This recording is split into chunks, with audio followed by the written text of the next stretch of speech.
So, FBI slave trade abolitionists. Down here is some pain. Red racist Brian Denson's overweening teacher's pet of the empire kiss up, whitewashing, whittling the FBI's trap trial record from 175 to a mere 6. He is an accessory to a crime against a youth, a racially profiling incident, a cyberbullying campaign of intimidation. Collusion of the journalists is the essential ingredient in the FBI's Andy Warhol trap trial moment. Brian Denson was sent to Iraq to observe a cobbled road of skulls with Kulongoski, and in return he thinks intelligence has never been better, and torture is necessary, and you can't print this. Brian Denson doesn't think about the FBI as a modern equivalent of the African slave trade, where the capture and pursuit of African boys is propounded by a backwater FBI so deprived of a Nashville Woolworths experience of a civil rights sit-in. FBI thought it could just do a modern-day digital lynching via some cyberbullying, and that old Dianne Feinstein, she's too foolish and digitally illiterate to notice. Everyone will think, hey, FBI is da boss, da masser, and watch the whip and crack. And because they didn't kill Muhammad on the scale of the Portland police to the KKK or the Boston FBI deep bullets in the throat shot, the Portland FBI actually looks less racist than your average Nazi killer Portland cop. You see, the slave ships of the FBI docked in Portland town. The nouveau abolitionists saw it like this: human trafficking, brainwashing of a child soldier, racial profiling, gender profiling, hate crime, enslavement via entrapment and intimidation, an MKUltra trick, a Manchurian candidate brainwashing experiment, a propaganda exercise, a KKK racist thing, forced labor, a violation of Oregon labor statutes and federal labor law minimum wage standards, a waste of money, a violation of Hippocratic Oath and medical ethics, a wasted opportunity.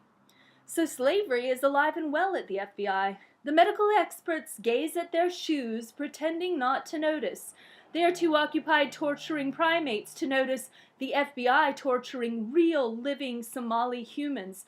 Through Nazi mind control tricks, they predate their racialized agenda, capture their slave, and make him do tricks through cyberbullying, intimidation, and media spectacle, only to rival the great alien landing at Roswell, New Mexico. When the War of the Worlds approach to counter terrorism leaves Ethan Knight as the rah-rah FBI cheerleader of the FBI, and the silly potheads like Brian Denson of Portlandia slurp up all the plain injustice like slugs drinking beer, no one is going to speak of due process, racial profiling, or child soldiers, or enslavement, or the transactional analysis of the modern-day slave trade, as the FBI now wheels and deals in immigrant child stars, like the FBI is this Broadway mom making that old fake bomb magic show like Play It Again, Sam. Nobody will question the racism of it, besides maybe Dan Handelman, and everybody will march forward like Robert Mueller is Mao Zedong, and everything he says turns to gold, even if his education and principles of human rights law put Stalin-esque show trial magic before a more comprehensive and expensive approach, an actual plan. FBI is trying to turn short-order fast food fake bomb extravaganzas into a cubic zirconia equivalent of blood diamonds for the conflict mineral-free initiative city, where we hippies don't even want the conflict mineral minor slaves of Africa being used by Intel and Apple to make our stupid electronic doodads, yet we don't give a moment's thought to the FBI capturing and imprisoning African slaves for their publicity stunts and home movie pyromania melodramas, as industry-exploited slaves in Africa are bad, but African slaves in America working pro bono for the FBI's cashola razzle-dazzle theatrics is under or over our heads. Except we, the slavery abolitionists. We know slavery was genocidal. We know colonialism took other names, like FBI, like counterterrorism. We are anti-jihad and anti-war at the same time. We are feminist and progressive. We notice the sloppy work. We appreciate how FBI did not yet pour bullets down our throat or that of Mohammed. Thanks. We notice FBI is submitting counterfeit, counterterrorism in lieu of actual comprehensive homeland security infrastructural development. We do not necessarily think the FBI is bad people, but just short-sighted due to the barnyard ambience of the backyard near the slaves' quarters. Massa let me cook great food today, but this is no time for the slave trade, FBI. When I was down in LA evading the bullets of the street crime, I got the clear understanding of the migrant labor so exploited as to make a whole slave class.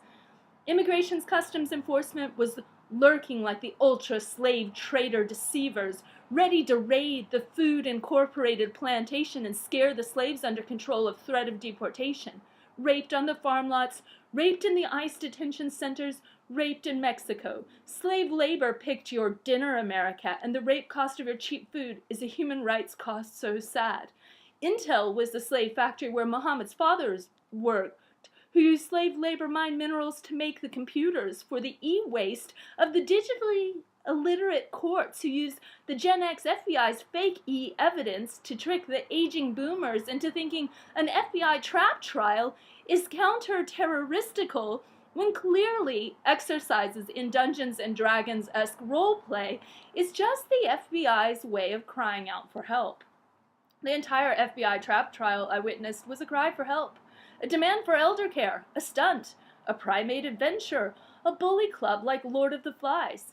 Except the sad and silly facade crumbles by sundown and the racist cross burns on Burnside. Red lines sundown town. Women's wrists are shattered by the po-po, and Kafuri can't unright every wrong of FBI alone.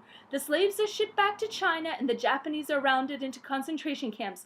One wise Terra explained that the FBI trap trial is as close as the FBI can get to a domestic concentration camp methodology for fear of Islam. So now, when Le Pen Quotidien was abusing their Spanish workers, I told Glenn Nunes he held the key to the shackles of the slave trade. He said he didn't see it that way. I saw the racialized slave-like labor exploitation where he just saw California labor law violations. I saw Belgian colonialism, the Herero-Namakwa genocide, the indigenous genocide, the Congo, Syria. Now, if only the defense of false imprisonment, kidnapping, enslavement, and mind control methods of brainwashing a child soldier could be investigated like the FBI B. Coney 2012 style. Well, when FBI makes child soldiers, it's like, there's no infrastructure for justice anymore as we dodge bullets in third world America. Down here is some pain. Jesse Jackson. Feel the pain of the FBI. Poor things. Nobody told them how to unravel all human violence. They need help. They need all our help. Solving violence with violence is always going to incur blowback. Benghazi style, sillies. So, yeah.